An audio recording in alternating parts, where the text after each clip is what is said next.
I'm going to plant some root vegetables that we eat.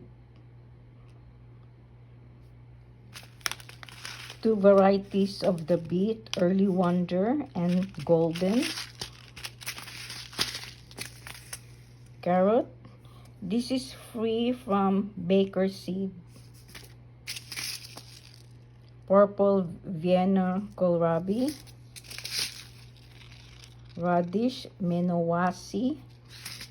And purple plum. Turnip. Purple top white globe. I soaked the seeds overnight because some of them are old. I'm going to sow first the Early Wonder beet seeds.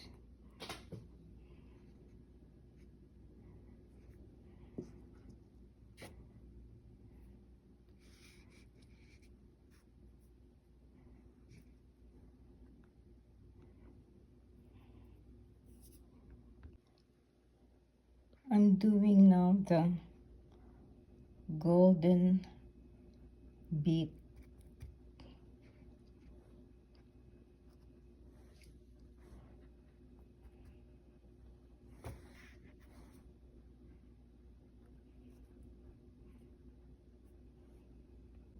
Cover the beet seeds with 1/2 to 3/4 inch of light soil.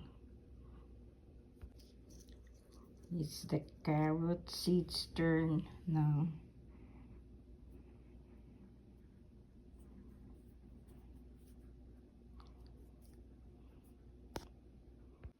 Cover the seeds 1/8 inch of light soil.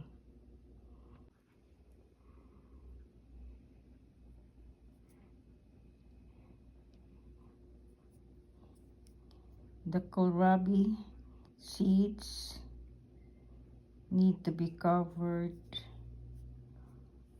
1/2 inch of soil.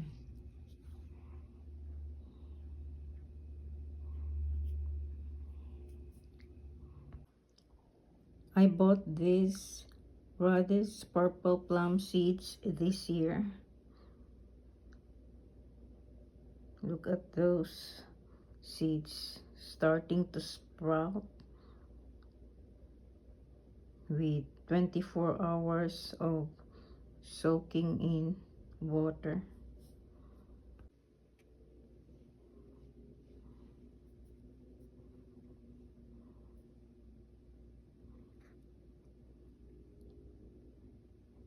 Cover the radish seeds with 1/2 inch of soil.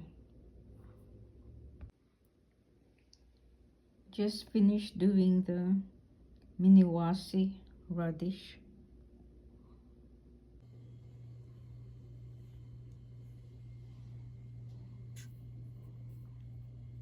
Cover the turnip seeds with 1/4 inch of soil. These seeds need sunlight to germinate. I'm growing this inside the house, so I'm going to use grow light.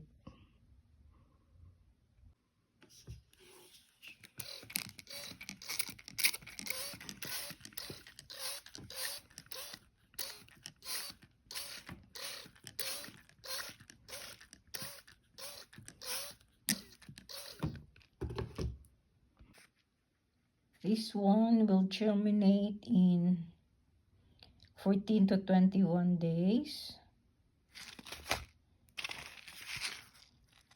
5 to 10 days. 12 to 18 days. 14 to 21 days. 5 to 7 days, same as this. And the turnips, 5 to 10 days. I did not cover the seeds with soil, but instead use a plastic wrap.